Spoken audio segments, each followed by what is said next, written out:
আজকে ছিল আমার একটা বান্ধবীর বিয়ে, তো সেই মতো আমি রেডি হয়ে বেরিয়ে পড়েছিলাম আরও বান্ধবীদের সাথে নিয়ে। আর এখানে এসে দেখছি বান্ধবী এখনও রেডি হচ্ছে, ওর এখনও রেডি হওয়া শেষ হয়নি।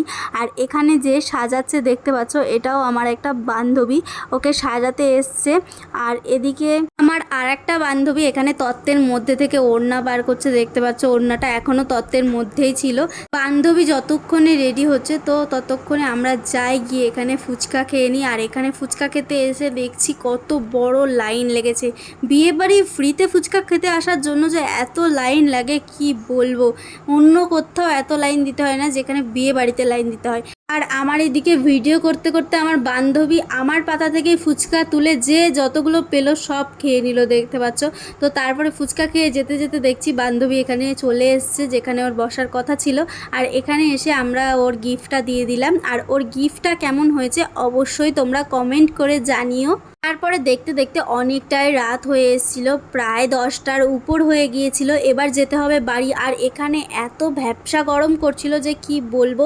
তো ফটাফট গিয়ে আমরা টেবিলে বসে পড়লাম। আর আমার বান্ধবীর এত খিদে পেয়েছিল যে ও এঁঠো পাতাতেই বসে পড়েছে, দেখতে পাচ্ছ।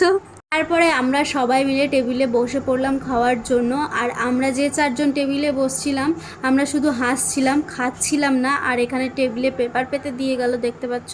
আর এখানে একটা বাটি দিয়ে গেল, সেটাতে আমাদের নোংরা ফেলা হবে। আর এখানে পাতাও চলে এসছে। এবার আমরা চলো খাওয়া দাওয়াটা করে নিই। আর খাওয়া দাওয়া সেরে ওইদিকে যেতে যেতে দেখতে পাচ্ছি যে এখানে বরযাত্রীও ঢুকে গেছে আর বরও চলে এসছে। আর এইদিকে বান্ধবীর সঙ্গে বরযাত্রী লোকেরাও সবাই দেখা করতে এসেছিল। তো আজকের মতো এই পর্যন্তই, আবার দেখাবে নেক্সট মিনি ব্লগে। Subscribe for more.